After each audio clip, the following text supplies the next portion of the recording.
Assalamualaikum warahmatullahi wabarakatuh. Saya M. Rakib Jamari dari Pekanbaru, Riau, Indonesia. Sebentar lagi akan berjalan, dan perjalanan ini selalu saya isi pertama dengan ayat-ayat Al-Quranul Karim. A'udzu billahi minasyaitonir rajim. Bismillahirrahmanirrahim. Innal ladzina kafaru bi ayatina sawfa nuslihim nara kullama nudijat juluduhum baddalnahum juludan ghairaha liyadzuqul adab. Shadaqallahul azim. Ayat ini panjang, saya ambil cuplikannya separuh saja. Yang intinya ialah memperingatkan kepada orang-orang kafir terhadap ayat-ayat Allah. Pasti mereka akan menerima azab. Dibakar kulit mereka, tatkala sudah hangus diganti dengan kulit yang baru, dibakar lagi supaya mereka mendapatkan azab. Jadi Bapak Ibu saudara-saudara sekalian, tidak aneh lah kalau orang-orang kafir itu dia tidak senang terhadap orang-orang yang beriman. Itu tidak aneh, memang begitulah. Tapi yang aneh adalah orang yang beragama sendiri, beragama Islam, tapi mencerca umat Islam lainnya. Nah, seperti yang terjadi pada Dewi Tanjung terhadap Ustadz Abdul Somad, terhadap Ustadz Zulkarnain, dan banyak lagi ustadz-ustadz lain yang dicercanya, termasuk Anies Baswedan, itu pejabat, dan semuanya muslim yang dia fitnah. Kadang-kadang dia pakai kerudung, kadang-kadang dia tidak. Nah, jadi Bapak Ibu saudara sekalian, inilah yang aneh saya rasakan kalau dia mengaku Islam sendiri, tapi dia mencerca umat Islam yang terhormat. Dia mengatakan kau saja, kau itu Abdul Somad, kau itu Zulkarnain. Padahal orang-orang yang tinggi ilmunya, ulama, disebut kau begitu saja. Karena saya orang Melayu, disebut kau terhadap orang besar itu terasa kasar sekali. Kalau anak kecil itu istilahnya saya mau menempelengnya. Kalau seandainya dia anak kecil, tapi karena dia orang sudah besar, si Dewi Tanjung ini malah katanya calon anggota DPR dari salah satu partai terbesar juga di Indonesia. Nah, ini menjadi perhatian kita bahwa sebetulnya seperti Dewi Tanjung itu dia kan calon pemimpin, itu orang-orang yang terpandang. Seharusnya orang-orang yang terpandang itu memilih kata-kata yang tepat untuk mendidik masyarakat, bukan untuk berkelahi, bukan untuk saling mencerca. Pergunakanlah kata-kata yang santun, karena kita akan berhadapan dengan orang-orang yang kita inginkan menjadi terhormat, dan kita pun akan menjadi orang yang terhormat. Jadi Bapak Ibu serta saudara-saudara sekalian, kalau saya lihat sekarang ini para politisi, para pengacara, kadang-kadang ada juga menggunakan kata-kata kasar. Ada saya sarankan kepada orang-orang yang menggunakan medsos, media sosial seperti Dewi Tanjung, seperti Denny Siregar, seperti Abu Janda, dan banyak lagi yang lain-lainnya yang tidak hafal saya namanya. Saya sarankan kepada Anda yang muncul-muncul di tengah-tengah masyarakat itu, perbaikilah ucapan, perbaikilah akhlak. Kalau memang Anda beragama Islam, kecuali tidak beragama Islam. Yang tidak beragama Islam pun harus menunjukkan akhlak yang baik sesuai dengan ajaran Rasulullah sallallahu alaihi wasallam menyatakan, innama bu'istu liutammima makarimal akhlak. Aku ini diutus adalah untuk memperbaiki akhlak. Nah, akhlak terhadap Allah, akhlak terhadap manusia dan akhlak terhadap lingkungan, hewan dan tumbuh-tumbuhan yang ada di lingkungan kita. Jadi akhlak terhadap sesama manusia ini kita lihat di medsos itu, inilah yang sudah rusak. Karena itu dilihat oleh segala tingkatan umur, segala kecerdasan intelektual. Nah, kita memperlihatkan pula kata-kata yang kasar seperti itu. Masya Allah, itu bahasa yang dipakai oleh Dewi Tanjung itu adalah bahasa preman.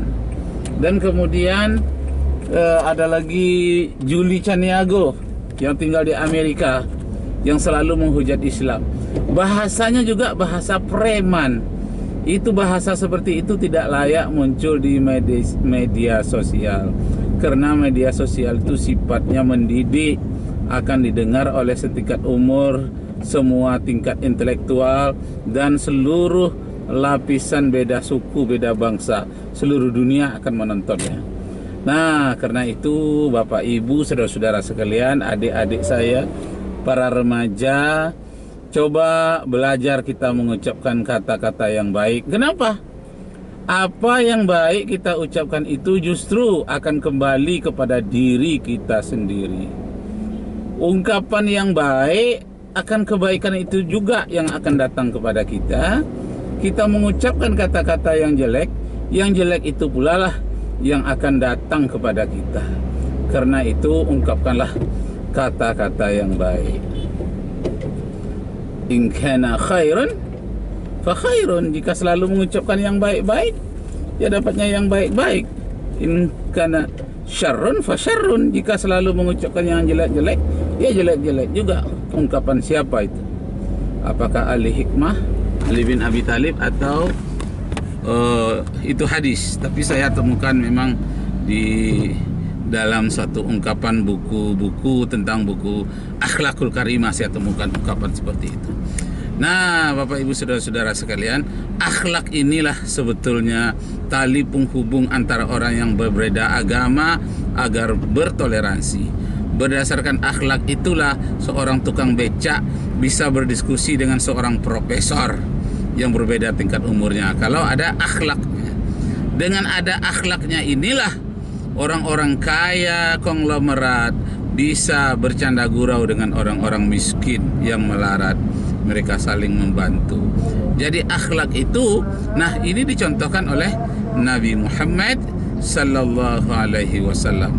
Beliau adalah seorang presiden, seorang raja, seorang panglima, tetapi beliau juga memerankan sebagai orang miskin, memerankan juga sebagai seorang sahabat, memerankan sebagai seorang suami, dan banyak sekali peran yang dicontohkan oleh Nabi Muhammad sallallahu alaihi wasallam. Sesuailah apa yang dipujikan oleh Allah kepada Nabi Muhammad, wa innaka la'ala khuluqin azim. Engkau ya Muhammad mempunyai budi pekerti yang agung, budi pekerti yang besar. Nah, karena itulah Nabi Muhammad SAW sebagai penyempurna agama Islam yang sudah diturunkan kepada Nabi Adam, Nabi Nuh, dan seluruh nabi-nabi seterusnya, disempurnakan oleh Nabi Muhammad sallallahu alaihi wasallam. Jadi Nabi Muhammad bukanlah pembawa pertama agama Islam, tapi beliau penyempurna yang disebut dengan akmaltu lakum dinakum wa atmamtu alaikum nikmati wa raditu lakumul Islam madina. Jadi waktu Nabi Muhammad sallallahu alaihi wasallam itu disempurnakan agama Islam. Nah, jadi Bapak Ibu saudara sekalian, Islamnya Nabi Adam alaihi salam itu juga menonjolkan akhlak, bagaimana akhlaknya terhadap sesama saudaranya, karena belum ada manusia lain, hanya anak sesama anak Nabi Adam. Walaupun ada yang melanggarnya, akan tetapi ada aturan bagaimana syariatnya. Jadi akidah Islam itu adalah akidah tauhid semenjak dari zaman Nabi Adam, Nabi Nuh, sampai Nabi Isa, sampai Nabi Muhammad SAW. Itu akidahnya sama. Yang berbeda syariatnya saja.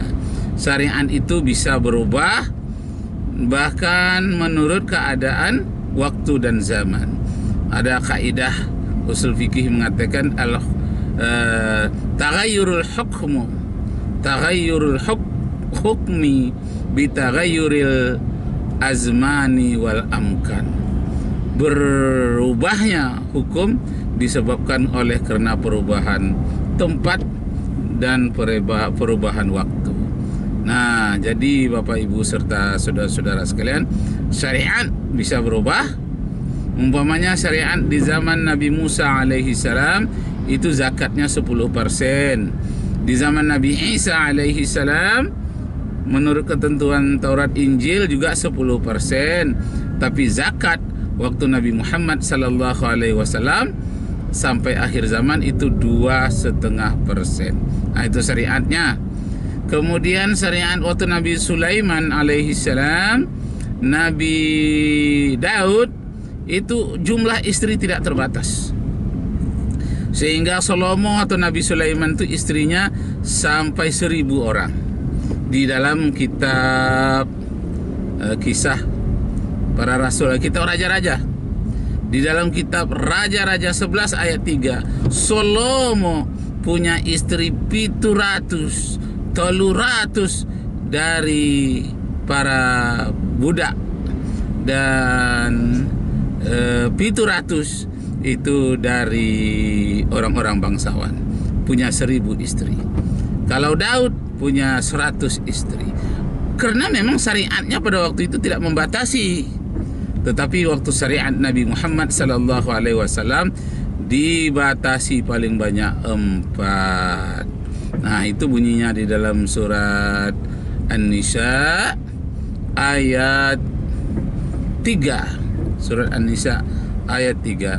Fankihu ma taba lakum minan nisa masna wa sulasa wa ruba' wa in khiftum alla ta'dilu fawahidah. Pilihlah atau nikahilah wanita-wanita yang baik, kata Allah, jumlahnya 2, 3 atau 4.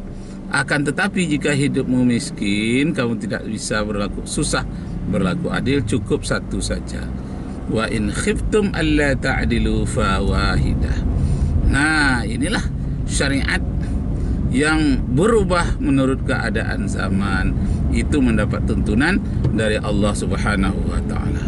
Walaupun zaman berubah, kita mau berubah syariat, tetapi tidak ada tuntunan dari Allah Subhanahu wa taala, tidak ada wahyu, tidak ada hadis, tentu kita tidak bisa mengubah begitu saja. Mengubah itu harus dari Sang Pencipta, Sang Pemberi. Nah, demikianlah Bapak Ibu serta saudara-saudara sekalian, kembali kita kepada masalah hujat menghujat bagi orang yang tidak berakhlak, termasuk kepada Dewi Tanjung, termasuk kepada janda, Abu Janda, termasuk Denny Siregar, entah apa lagi. Mari kita pakai akhlak dalam mengucapkan kata-kata. Mari kita berbahasa yang sopan dengan yang baik, supaya masyarakat kita menjadi lebih baik. Sedangkan yang baik saja yang kita tampilkan, masyarakat kita kadang-kadang terpicu pula terhadap hal yang tidak baik. Semoga Allah Subhanahu wa taala melindungi kita dari berita hoax yang menyebabkan kita sesat, dan terhindar pula dari malapetaka berpecah belah. Semoga Allah meridai kita semua. Hari ini adalah hari Jumat, tanggal 4 September 2020. Barakallahu li wa lakum fil Qur'anil azim, wa nafa'ani wa iyyakum bima fihi minal ayati wa zikril hakim. Wabillahi taufiq wal hidayah. Wassalamu alaikum warahmatullahi wabarakatuh.